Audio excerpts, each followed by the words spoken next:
പ്രധാനപ്പെട്ട മത്സരം നടക്കുന്ന ഒരു സംസ്ഥാനമാണ്. ദേശീയ രാഷ്ട്രീയം ഒന്നടങ്കം ഉറ്റുനോക്കുന്നത് തീർച്ചയായും ത്രിപുരയിലേക്കാണ് എന്ന കാര്യത്തിൽ സംശയവുമില്ല. വലിയ തരത്തിലുള്ള പ്രചരണ പ്രവർത്തനങ്ങൾ CPM-ഉം കോൺഗ്രസും നടത്തി എന്നതിനപ്പുറത്തേക്ക് CPM-ഉം കോൺഗ്രസും ഒരുമിച്ച് BJP-യെ നേരിടുന്നു, BJP IPFT പാർട്ടിയെ നേരിടുന്നു എന്ന പ്രത്യേകതയും ത്രിപുരയിലുണ്ട്. എന്നാൽ ആദ്യഘട്ട പല സൂചനകൾ പുറത്തു വരുമ്പോൾ വളരെ പ്രബലരായ കക്ഷികളായിരുന്ന CPM-ഉം കോൺഗ്രസും ഒത്തുചേർന്നിട്ടും BJP-ക്കെതിരെ വലിയ ഒരു ചലനമുണ്ടാക്കാൻ ത്രിപുരയിൽ സാധിച്ചിട്ടില്ല എന്നാണ് ഇപ്പോൾ ഈ ആദ്യഘട്ട ഫലസൂചനകൾ പുറത്തു വരുന്ന സാഹചര്യത്തിൽ മനസ്സിലാക്കേണ്ടത്. കരിഷ്മ, എന്താണ് ത്രിപുരയിലെ നിലവിലെ സാഹചര്യം? ഇപ്പോഴും BJP തന്നെയാണ് ലീഡ് ചെയ്യുന്നത്. കമലേഷ് 34 സീറ്റിൽ BJP ലീഡ് ചെയ്യുകയാണ്. കോൺഗ്രസ് കമ്മ്യൂണിസ്റ്റ് സംഘം ഒരുമിച്ച് നിന്ന് നേരിട്ട് വെറും 7 സീറ്റേ നേടാൻ സാധിച്ചിട്ടുള്ളൂ. തിപ്രാമോത്ത പാർട്ടി പക്ഷേ ഒരു വലിയ ചലനം തന്നെ ത്രിപുരയിൽ ഉണ്ടാക്കിയിട്ടുണ്ട്. 13 സീറ്റ് തിപ്രാമോത്ത പാർട്ടി നേടിയിട്ടുണ്ട്. പക്ഷേ BJP തന്നെയാണ് ഇപ്പോഴും ലീഡ് ചെയ്യുന്നത്. കണക്കുകൾ ഇപ്പോൾ ആദ്യ മണിക്കൂറിലെ ഫലമനുസരിച്ച് BJP തുടർഭരണം ഉണ്ടാകാൻ തന്നെയാണ് സാധ്യത. കോൺഗ്രസും കമ്മ്യൂണിസ്റ്റും ചേർന്ന് നിന്ന് പ്രവർത്തിച്ചിട്ടും വലിയ മാറ്റങ്ങളൊന്നും ഉണ്ടാക്കാൻ തന്നെ ത്രിപുരയിൽ വലിയൊരു ചലനം ഉണ്ടാക്കാൻ സാധിച്ചില്ല. വെറും 7 സീറ്റ് മാത്രമാണ് ആദ്യ മണിക്കൂറുകളിൽ അവർക്ക് ലഭിച്ചത്.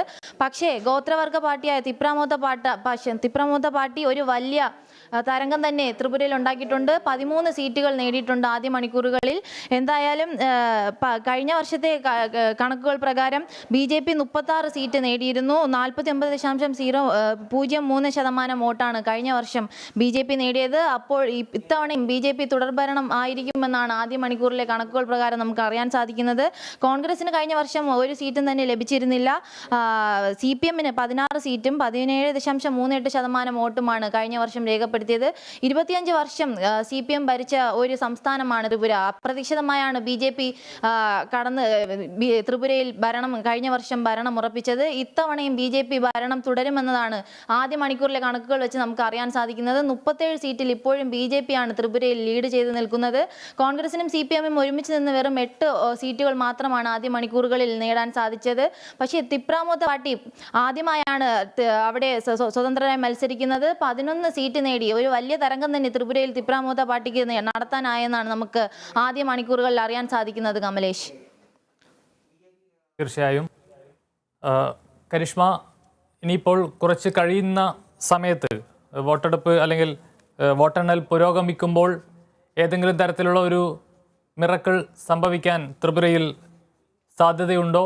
ഇപ്പോൾ ത്രിപുരയെ സംബന്ധിച്ച് 60 സീറ്റിൽ വോട്ടെണ്ണൽ നടക്കുമ്പോൾ 37 വളരെ കൃത്യമായി ഒരു ലീഡ് BJP പുലർത്തുന്നുണ്ട്. 8 CPM കോൺഗ്രസ് സഖ്യം ലീഡ് ചെയ്യുന്നു. അതുപോലെ തന്നെ തിപ്രമോദ പാർട്ടി 11 ലീഡ് ചെയ്യുന്നു. നേരത്തെ നമ്മൾ സൂചിപ്പിച്ചത് പ്രകാരം തിപ്രമോദയെ കൂടെ കൂട്ടി ഒരു സർക്കാർ ഉണ്ടാക്കാമെന്ന് വിചാരിച്ചാൽ പോലും ഈ ഘട്ടത്തിലെ ഫലസൂചനകൾ അനുസരിച്ച് അതിനുള്ള അല്ലെങ്കിൽ BJP-യോളം എത്തുന്ന ഒരു പ്രകടനമല്ല CPM കോൺഗ്രസ് സഖ്യവും അതുപോലെ തിപ്രമോദയും നടത്തുന്നത്. 11 തിപ്രമോദയും 8 CPM-ഉമാണ് ഇപ്പോൾ നിലവിലുള്ളത്. ഇത് രണ്ടും ചേർന്നാലും 18 മാത്രമേ ആകുന്നുള്ളൂ. അതേസമയം മറുഭാഗത്ത് 37 വളരെ കൃത്യമായി BJP മുന്നേറുന്ന ഒരു സാഹചര്യമാണ്. BJPക്ക് ഇപ്പോൾ ഈ രീതിയിൽ ലീഡ് ചെയ്യുകയാണെങ്കിൽ തിപ്രാമോദ പാർട്ടിനെ അവരിലേക്ക് സഖ്യം ചെയ്യേണ്ട ആവശ്യമില്ല. കാരണം അതില്ലാതെ തന്നെ അവർ വിജയിക്കുമെന്നത് ഉറപ്പാണ്. ഈ രീതിയിൽ വരും മണിക്കൂറുകൾ മുന്നോട്ട് പോവുകയാണെങ്കിൽ ഉറപ്പായും BJP വിജയിക്കുമെന്നത് തീർച്ചയാണ്. പക്ഷേ കോൺഗ്രസും CPM-ഉം തിപ്രാമോദ പാർട്ടിനെ അവരുടെ സഖ്യത്തിലോട്ട് ചേർത്താലും ഈ രീതിയിൽ പോവുകയാണെങ്കിൽ വിജയിക്കാനുള്ള സാധ്യത വളരെ കുറവാണ്. കാരണം ഇപ്പോൾ അവർ നേടിയിരിക്കുന്നത് ആകെ 8 സീറ്റ് മാത്രമാണ്. തിപ്രാമോദ പാർട്ടിക്ക് 11. ഇത് രണ്ടും കൂടി ചേർന്നാലും BJP-നെ തോൽപ്പിക്കാനുള്ള പാകത്തിനുള്ള സീറ്റുകൾ അവർക്ക് ലഭിക്കില്ല. ആദ്യ മണിക്കൂറുകളിൽ BJP തന്നെയാണ് ലീഡ് ചെയ്യുന്നത്. 37 സീറ്റാണ് BJPക്ക് ലഭിച്ചിരിക്കുന്നത്. കോൺഗ്രസും CPM-ഉം ചേർന്ന് നിന്ന് BJP-യെ തകർക്കാനുള്ള ശ്രമമായിരുന്നു. എങ്ങനെ ഒറ്റക്കെട്ടായി നിന്ന് BJP, കാരണം കഴിഞ്ഞ വർഷം വെറും 1% വോട്ടിനാണ് CPM-ന് ഭരണം നഷ്ടമായത്. പക്ഷേ ഇത്തവണ വളരെ അവർ തന്നെ വിചാരിക്കാത്ത രീതിയിൽ സീറ്റുകളുടെ എണ്ണം വളരെ കുറഞ്ഞിരിക്കുകയാണ്. വെറും 8 സീറ്റ് മാത്രമാണ് രണ്ടുപേരും ചേർന്ന് നിർന്നിട്ടും ലഭിച്ചത്. ആദ്യം അതായത് അതായത് ഇലക്ഷൻ്റെ ആദ്യ സമയം മുതൽ തന്നെ അവരുടെ പ്രകടനം, അതായത് ആദ്യ സമയം അവരുടെ പ്രചാരണം നടക്കുമ്പോൾ തന്നെ BJP ശക്തമായ, അതായത് BJPയുടെ മുതിർന്ന നേതാക്കളെല്ലാം നരേന്ദ്രമോദിയും അമിത്ഷായും എല്ലാവരും പ്രചാരണ പ്രവർത്തനങ്ങൾക്കായി ത്രിപുരയിൽ എത്തിയിരുന്നു. പക്ഷേ കോൺഗ്രസിൻ്റെയും CPM-ൻ്റെ ഭാഗത്തിൽ നിന്ന് വലിയ ചലനങ്ങളൊന്നും തന്നെ അവിടെ ഉണ്ടായിരുന്നില്ല. കോൺഗ്രസിൻ്റെ മുതിർന്ന നേതാക്കളൊന്നും തന്നെ അവിടെ പ്രചാരണ പരിപാടിക്കൊന്നും തന്നെ പോയിരുന്നില്ല. ആദ്യം മുതൽ തന്നെ അവർക്ക് ഒരു വിജയപ്രതീക്ഷയില്ലാത്ത രീതിയിലായിരുന്നു നീക്കങ്ങൾ. പക്ഷേ രണ്ടുപേരും ഒറ്റക്കെട്ടായി നിൽക്കുമ്പോൾ ചിലപ്പോഴെല്ലാം വിജയിക്കാമെന്നൊരു പ്രതീക്ഷയിലായിരുന്നു അവർ മുന്നോട്ട് വന്നത്. ആ 1% വോട്ട് കോൺഗ്രസ് CPM-ലോട്ട് ചേരുമ്പോൾ തിരിച്ചു ലഭിക്കുമെന്ന പ്രതീക്ഷയിലാണ് അവർ ഇത്തവണ മത്സരിച്ചത്. പക്ഷേ പ്രതീക്ഷകൾക്ക് വിപരീതമായാണ് എക്സിറ്റ് പോൾ ഫലം പുറത്തു വന്നതനുസരിച്ചുള്ള രീതിയിൽ തന്നെയാണ് ഇപ്പോൾ ആദ്യ മണിക്കൂറുകൾ ഫലം പുറത്തു വരുന്നത്. BJP തന്നെയാണ് ലീഡ് ചെയ്യുന്നത്. 37 സീറ്റിലാണ് ഇപ്പോഴും BJP ലീഡ് ചെയ്തുകൊണ്ടിരിക്കുന്നത്. കോൺഗ്രസും CPM-ഉം ചേർന്ന് നിന്നിട്ടും വെറും 8 സീറ്റ് മാത്രമാണ് ലഭിച്ചത്. അതായത് പ്രാദേശിക പാർട്ടിയായ തിപ്രാമോത്തയ്ക്ക് 11 സീറ്റും ലഭിച്ചിട്ടുണ്ട്.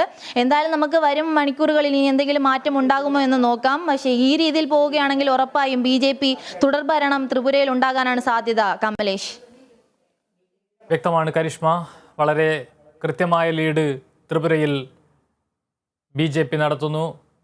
മുഖ്യമന്ത്രി സ്ഥാനാർത്ഥിയായിട്ടുള്ള മണിക് സാഹ അദ്ദേഹത്തിൻ്റെ മണ്ഡലത്തിൽ ലീഡ് ചെയ്യുന്നു എന്നതാണ് ഏറ്റവും ഒടുവിലത്തെ വിവരം.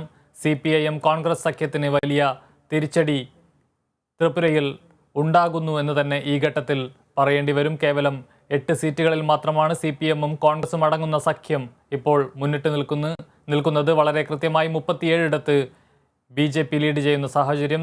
തിപ്രമോദ പാർട്ടിക്ക് 11 ലീഡുണ്ട്. നാഗാലാൻഡിലും സ്ഥിതി വ്യത്യസ്തമല്ല.